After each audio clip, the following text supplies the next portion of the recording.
Hey everyone, I hope you are having the most amazing day ever. Today I'm going to be talking about fasting, starvation, or autophagy. The reason that I bring this up is that I watch the Facebook groups. I'm in the Facebook groups, I see them, I see what's happening in there, and I see some of the conversation. And every so often people will bring up the topic of fasting, or they might bring up the topic of, say, sardine fasting. And then there's that crowd of people that jump in and go, that's not a fast, blah, blah, blah, like they're the nutritional police about how everything's meant to go and the terminologies of things. And I'm generally in there watching, sometimes commenting and getting involved and actually saying, hang on, you've got to remember that there's lots of things that are going on here. And the themes that I see coming through is that people have this perspective that just by not eating, you're actually achieving the goals that you want, which is not the truth, especially when it comes to autophagy. So autophagy, for those who don't know, is essentially the process of breaking down old waste products. It's called eat thyself. That's what autophagy stands for. Eat thyself. And so when you are actually in that autophagy stage, your body is going through and it is eating old waste products. So old proteins that are there, old damaged cells that haven't yet been cleaned out and gotten rid of. It gives your body this beautiful spring clean. It goes through and starts to kill off funky cells like cancerous cells, or things that could potentially turn into cancer like precancerous cells.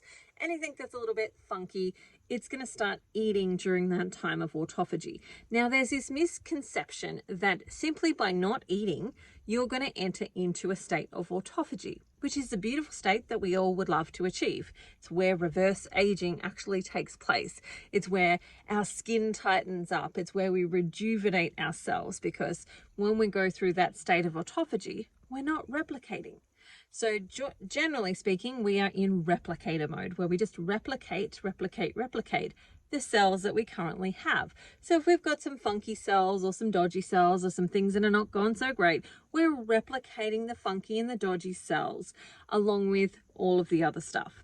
And when we go through the state of autophagy, we stop replicating and we go back and repair and regenerate and clean out those old funky cells, so that when we start to replicate again, we're replicating healthier cells. So of course we all want that to actually happen, because that's where the beauty actually lies. It's where the healing lies. It's where the regeneration actually lies. We want that to happen. But simply by not eating does not guarantee that that's what's going to happen for you. Because autophagy is more about a chemical state of being versus just a state of functioning. And unfortunately, what I see in a lot of these Facebook groups is this message that simply by not eating, you're getting into autophagy. But those people are rarely actually measuring their blood glucose, their blood ketones, to actually work out if they're in a state of autophagy. So blood glucose and blood ketones, again, depending on which country you're in, will tell us your GKI. So if you're in Australia or you're in a European type country where we're using metric, that blood glucose is going to be in micromilliliters. And so that's going to be quite a small number. It'll be similar to your A1C number. It'll be similar to that. And so your monitor might say something like 7.0. It might say something smaller than that. Hopefully it does. But it might say something around that number. Whereas if you're in the US, you're looking at more like 70s, 80s, 90s, 130s. That's the reference range that your monitor at home is going to actually test. And so depending on where you live, depends on the math that you do to actually get this score called the GKI.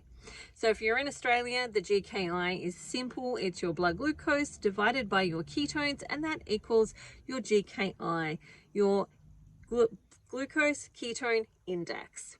If you're in the US, it's your blood glucose, divide that by 18, then divide that number by your ketones, and that's going to give you your GKI.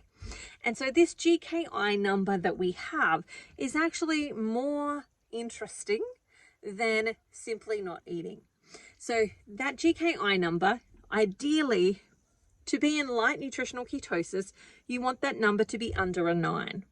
To be in medium nutritional ketosis, we want that number under a 6. to be in a deeper level of nutritional ketosis, we want that number to be under a 3.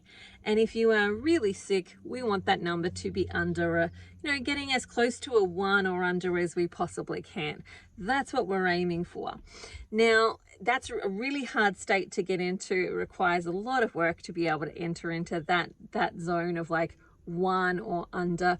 So not a lot of people are actually getting to that space. But anything under a 3, that's where we're seeing people enter into a deeper level of autophagy. So under a 9, we've got some level of autophagy. Under a 6, we've got a deeper level of autophagy. And under a 3, we've got a much greater level of autophagy taking place. Now, that's the markers that you can measure to see if you're actually entering into autophagy versus starvation.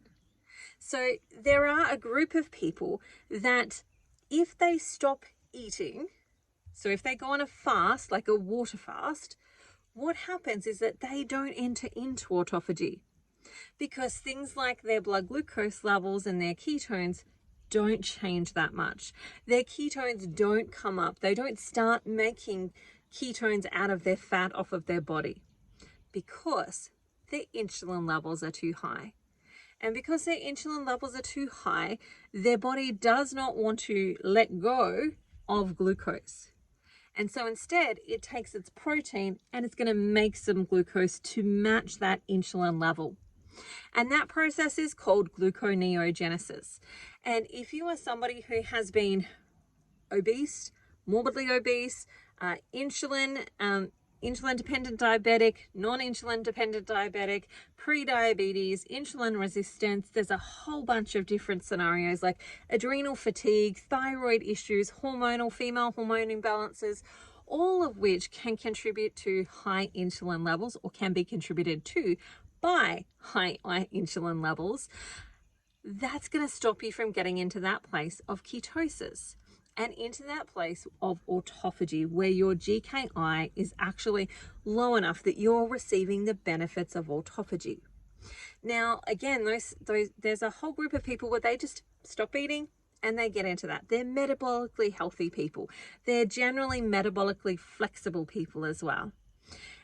That is less now than it used to be. That used to be the predominant group of people. Like our society was predominantly made up of metabolically healthy people.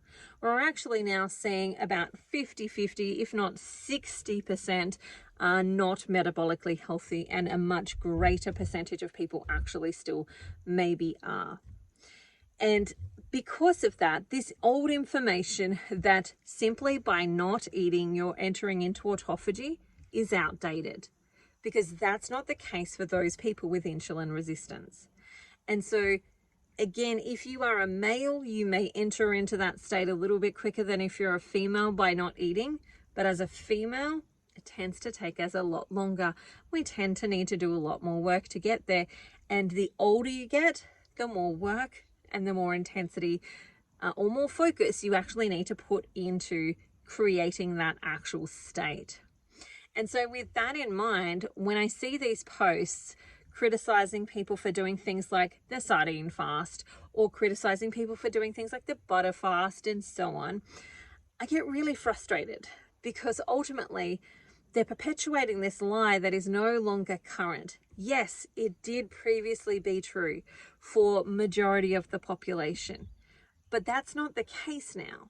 And what we're seeing more a majority of is people with insulin resistance and this ratio of having to turn that insulin tap off so that glucose can come down and so that ketones can successfully come up. And that is one of the cases that we want to see. So if you are doing a water fast, for example, or a broth fast, and you're not getting a GKI score that's at least really heading towards a 3, you're moving into starvation versus autophagy.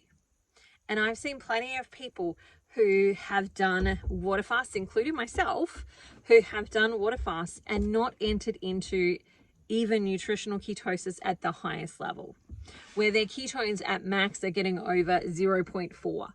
And in order to get into nutritional ketosis, you really need that ketone level to be above a 1. That's where we're really, yes, now we're burning fat as a primary fuel source, and it's actually nourishing us and keeping us out of starvation. And if that's not happening, then what you're doing is entering into that place of starvation. And as we enter into that place of starvation, your metabolic system slows down. Your thyroid slows down and it says, we're in danger of starving. We're going to hold on to everything that comes our way, and we're going to fight to not let go of any of it. Your adrenal system enters into this state of stress where more adrenaline is pumping through your body, which is going to cause you to hold on to more weight on your body. So you're not getting the benefits that you want to be getting from simply not eating, by simply not going into that state of ketosis and then entering into autophagy. You're going into starvation. And for this reason, that is why we do these whole things like trying out things like the butter fast, trying out testing what happens when I just eat beef and butter, what happens when I eat different foods, and can I do that at least once a week? So for example, if you've been watching, I've been doing the 12 weeks of the quest. That has come to a close on Friday. We're about to start our next round in 2 weeks' time. So if you want to jump in, make sure you're in, because we're about to kick off before Christmas. It'll be the last round before we move into that holiday season at the end of the year. And so that whole 12 weeks is about training the metabolic system by doing particular eating fasts, because if you're the person that enters into starvation instead of autophagy, you need to eat your way through this. But it's specific eating that actually helps you start to work that ketone muscle, starts to work that insulin tap by turning it off and starting to calm it down so that those insulins can come up, so those ketones can come up and actually take over as a primary fuel source. And so that's what the 12 weeks is about. It's about starting to work the muscles and actually get that metabolic system working a little bit more so that you can leverage it. Like ideally, I want all my participants to be able to, not that they have to, but to be able to at some point in their future do a 36-hour water fast and be able to reach autophagy in that, being able to get into that place of a really good GKI. But if you've got high insulin, it's not going to happen. And that's the unfortunate thing, is we keep having this message banging across our head, just fast, just fast, just fast. Well, I want to say the fasting needs to look different, because if you're entering into starvation mode versus autophagy mode, you're not getting the benefits of autophagy, and you're actually making the situation worse. You're actually making it even harder for you to lose the weight that you want to be losing, where your body's got to fight for every centimeter, every inch, every kilo, every pound. It's got to fight to get those off, versus turning the tap on and it just allows that to be an energy source. We've got to retrain our metabolic systems. And especially too, because a lot of the people that I work with are repeat dieters. They've done a whole bunch of different diets. They may have had eating disorders like anorexia and bulimia. They may have a whole bunch of different things going on for them that has trained their metabolic system in their previous life that we're going to go into starvation. He's going to stop feeding us, and we need to conserve all of the nutrients that we're actually getting our way.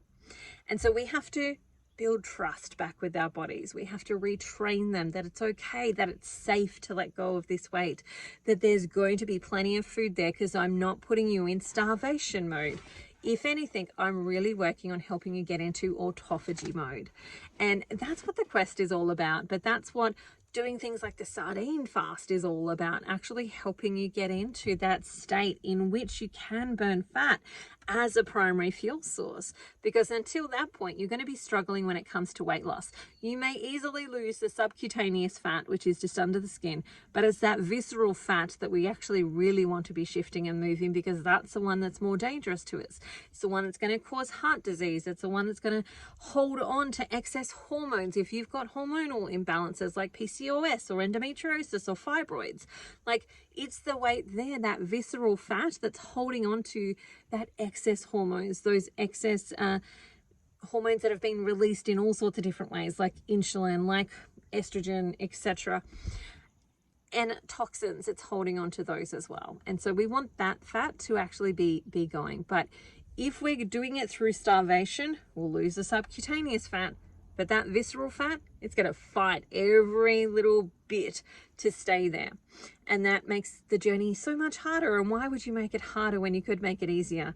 By understanding your biochemistry, understanding your biology, and instead of going into starvation mode, going into that autophagy mode, which, by the way, you can enter into by eating specifically. You can get autophagy by doing things like the sardine fast, like the butter fast, like some of these other ones, like a broth fast with some butter in your broth.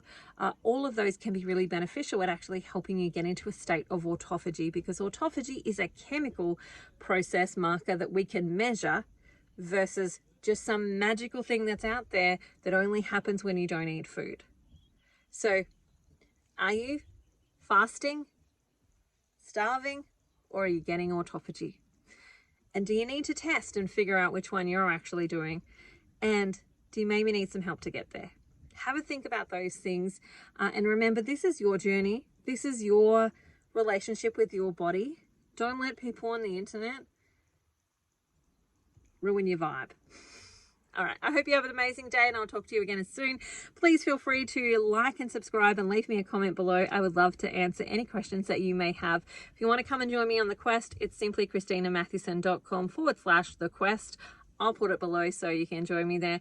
Otherwise, bye for now. Have the most amazing day ever, and I'll talk to you again soon. See you later.